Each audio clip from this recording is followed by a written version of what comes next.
টাকার পর ভাই ভাইদের মেসেঞ্জারে হোয়াটসঅ্যাপে ভিডিও দিছে, দেখি আমার বাড়ি ধাউ ধাউ করে জ্বলতেছে।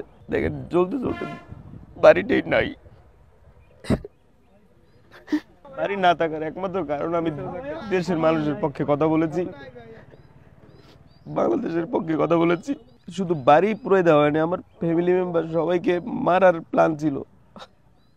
এটা কোনো বানোয়াট কথা না। আমার আমার আমার বাপেও বলছে যে আমরা ঘর থেকে বের হইতে পারি নাই।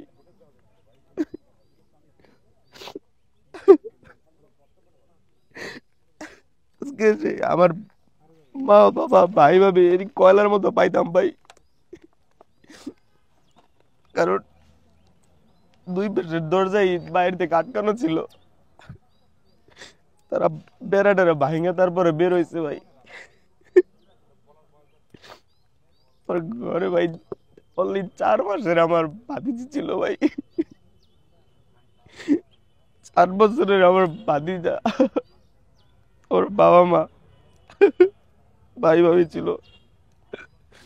আজকে তারা সবাই বের না হইলে আজকে মরে যেত, আজকে শুধু আমি একাই থাকতাম।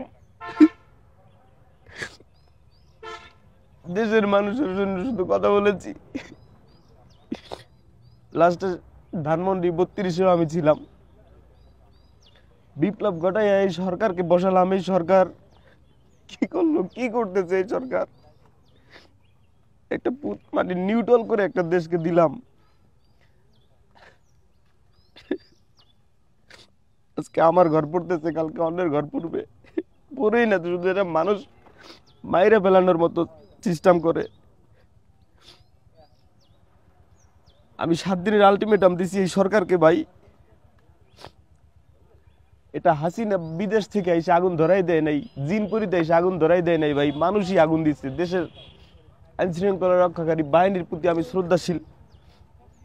7 দিনের ভিতরে তারা খুঁজা তাদেরকে আইনের আওতায় যদি না হয়, দেশের মানুষকে যদি দেখানো না হয়, যেহেতু আমার পরিবারকে মাইরে ফেলার চেষ্টা করা হয়েছে, সেহেতু তারা খুনি, তাদের যদি ফাঁসিতে না ঝুলানো হয়, 7 দিনের ভিতরে আমার এই পুরা বাড়ি ছড়ায় যদি পূর্ণ বাড়ি গঠন করার কার্যক্রম হাতে না নেওয়া হয়, আমি একাই রাজপথে লড়বো, আমি একাই রাজপথে আন্দোলন করব। আন্দোলন করতে গিয়ে যদি দেখি কোনো বেনিফিট না আসে, আমি একাই বিপ্লবী সরকারের ডাক দিব।